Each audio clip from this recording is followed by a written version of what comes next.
What's going on, YouTube? Welcome back to another video.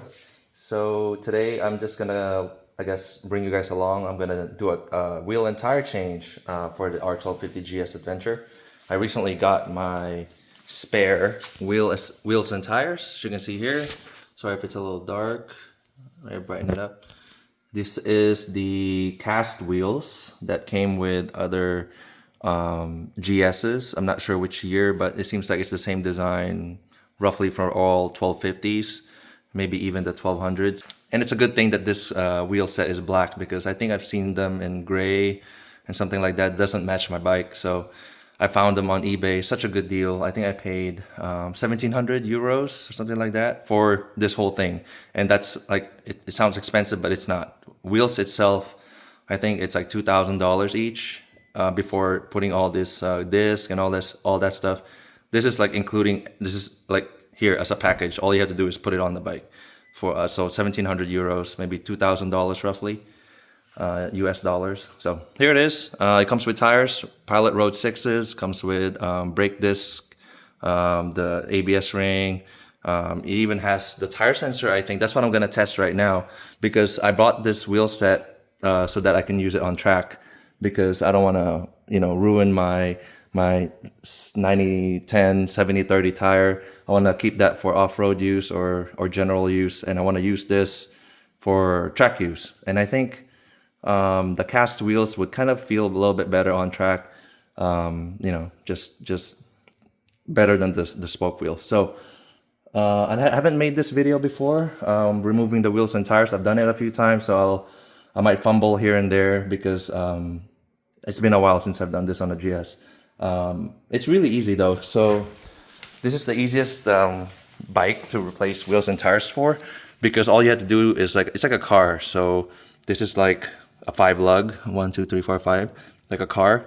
So you just remove this, and then this one comes off. This one, you kind of have to unbolt your caliper right here and right here, and then the pinch bolts, loosen the pinch bolts, and then loosen the caliper. This bracket comes off, but that's all easy stuff. So you have to take the ABS sensor off, because once I don't know if you have to remove this, but you have to loosen this and see where it ends up. If you have to remove this just so it's not hanging out and being stressed, that's fine too. But it's very easy. Then you take this off, slide the axle out, and then the front wheel falls off. What you have to do though is get your jack and support the front here. Right now the rear is in the air, because you have a front wheel here. So I think what I'm gonna do is I'm gonna replace one and put back the other one, so that I don't mess up the balance. But for the front, it's front biased, so we have to jack this front to lift the front end, so that the front tire is hanging in the air. So that's what we're gonna do. So let's just get started. I rambled too long already. I already pre-loosened these bolts so that get a head start in the video. So I'm just gonna do that now. We'll just do some editing here to make it quicker. Okay, so with the magic of editing, as you can see, the wheel is off. It would be easier if you took this off, but you could wiggle it kind of this way, and it just kind of slides off. So the wheel is right here, but I don't know if it's a good habit to just remove this, but I don't want to bother. There's like extra bolts to do. So all I had to do was kind of lift it up, lift it out, and then kind of slide it out. It kind of rubs on the side here, but it's not a big deal. It's a rubber tire. You have your hub here. The wheel doesn't quite fall right off, because it's resting on the lip here, so that's kind of safe. So as you can see there, the wheel is right there. We have all our bolts here. We're gonna put the new rear tire on and see how that goes.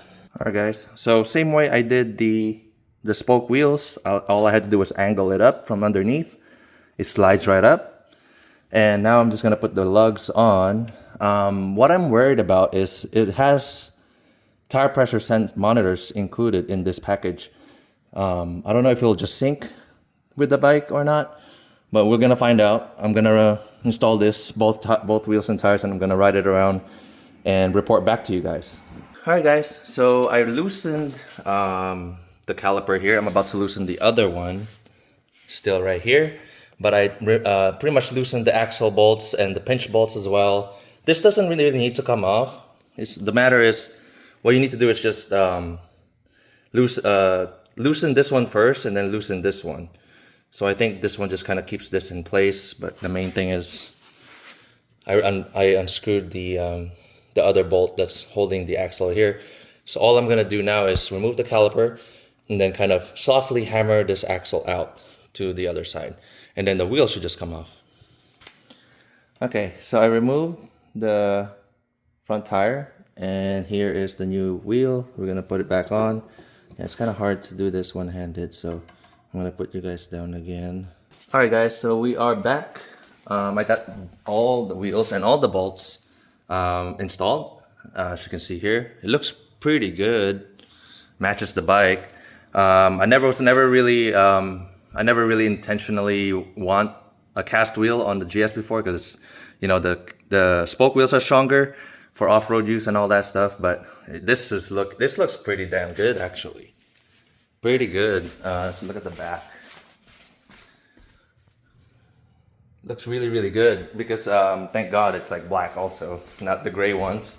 So going around, I checked the torque specs. I think this is the brake calipers are 38 Newton meters, and I didn't remove the ABS sensor. I just kind of let it, I just took the bolts out and kind of slide it off. I didn't have to remove this. Some people say you have to remove that. I didn't. So this is 30 Newton meters. Pinch bolts are around, I think, 19 Newton meters. It's not, this is the main thing, is the 30 right here.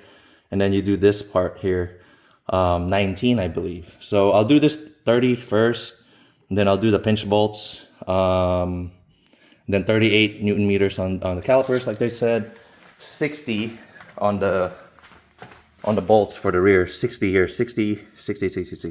So we're gonna go through that, and then we're gonna roll the bike out in the sun so you guys can get a better look of the cast wheels. And then I'm gonna go ahead and test ride it and see how it feels.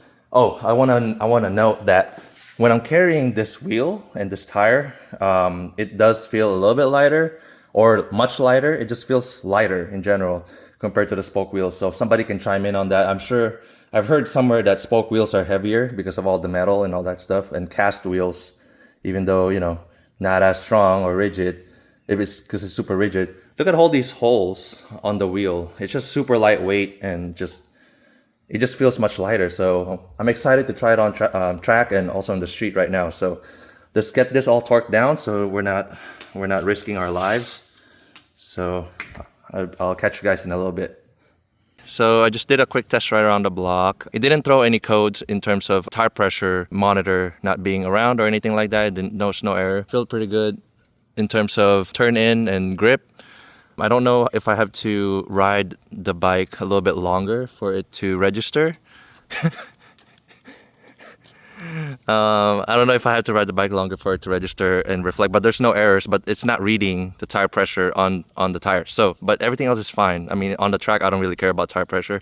So this is fine. This is good. So I think it's a success, good price. So we're gonna run this on track, and you guys will see that video. So once again, thank you guys for watching, and I'll see you guys on the next video. Maddie, go over there. I'll see you guys on the next video. Thank you guys for watching.